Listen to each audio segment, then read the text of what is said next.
एक समय की बात है। एक छोटा सा गांव था जहां मोहन नाम का एक मेहनती किसान अपनी पत्नी सीता के साथ रहता था। उनका जीवन बहुत साधारण था। छोटे से घर में रहते हुए वो अपने खेतों में दिन रात मेहनत करते थे। मोहन और सीता मिलकर अपनी जिंदगी की कठिनाइयों का सामना किया था, लेकिन उनके चेहरे पर हमेशा संतोष और मेहनत का गहरा भाव रहता था। एक दिन जब मोहन अपने खेत में हल चला रहा था और उसने देखा कि अचानक एक जगह पर रोशनी चमक रही थी। मोहन वो रोशनी वाला जगह को खोदने लगा। फिर उसने देखा कि वहाँ एक पुरानी मिट्टी का घड़ा था। वो घड़ा बहुत पुरानी और धूल से भरी थी। मोहन ने घड़ा को साफ किया और जैसे ही उसका ढक्कन खोला, एक अद्भुत दृश्य सामने आया। धुआं और चमकती रोशनी से चारों ओर भर गया और उसके सामने अचानक एक विशाल जिन प्रकट हुआ और उसका शरीर नीले रंग की रोशनी से चमक रहा था।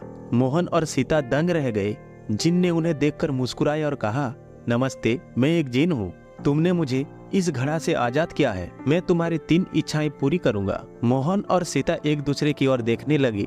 उनके मन में इच्छाएं जन्म लेने लगी। मोहन ने कहा, मैं चाहता हूं कि हमारे खेतों में भरपूर फसल हो। जिन ने तुरंत अपनी शक्तियों का उपयोग किया और मोहन का खेत हरा भरा और लहराते हुए फसल से भर गया। ये देखकर मोहन और सीता की आंखें खुशियों के आंसू से भर गए।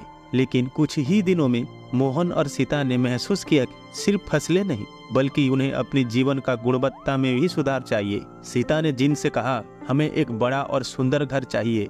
जिन ने फिर से उनकी इच्छा पूरी की और उनका पुराना झोपड़ीनुमा घर एक भव्य महल में बदल गया। अब मोहन और सीता की जिंदगी में धन और ऐश्वर्य था, लेकिन फिर भी उन्हें सच्ची खुशी नहीं मिल रही थी। एक दिन मोहन ने जिन से कहा, हम एक सुखी जीवन जीना चाहते हैं। जिन ने उनकी बात सुनकर कहा, सच्ची खुशी धन और भव्यता में नहीं, बल्कि अपने परिवार और प्यार में होती है। जिन ने मोहन और सीता को उनकी मूल जिंदगी में वापस भेज दिया। अब वो पुराने खेत में रहने लगे, जहां उन्हें फिर से मेहनत करना शुरू किया।